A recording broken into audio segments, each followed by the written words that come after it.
gumagawa nga ako ng DIY money garland para kay Kai. Bali, 50 and 100 pesos nga to. Ilalagay ko nga lang siya sa plastic ng yelo, isa-isa lahat. Medyo mahirap lang pala talaga tong gawin. Bali, didikitan ko naman siya ng tape sa magkabilang side. Habang ginagawa ko nga to, nagulat ako dahil biglang pumasok si Kai. Mami, sarado yung yelo po ba to?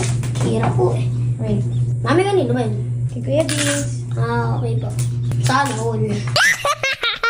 Bigla na nga lang talagang napasana all si Kai. Tapos, napagduktong-duktong ko na nga rin pala yung iba nito. Nanood nga lang talaga ako ng tutorial na to. Paano ba naman kasi hindi ko nga talaga alam gawin. Alas 12 na nga mahigit pero hindi pa nga talaga kami tapos dito. Kaya naman, pinakain na nga si Kyle ng daddy niya. Dahil ang tagal ko nga dito, kaya naman tinulungan na nga ako nitong daddy ni Kyle. Bali, gumawa nga lang ako na parang maliliit na ribbon. Tapos, dinikit ko na nga dito kaagad yung pinaprint ko. Abay, nagpatiuna na nga yung daddy niya at isusukat nga daw niya. Yun lang. Thanks for watching. Bye-bye.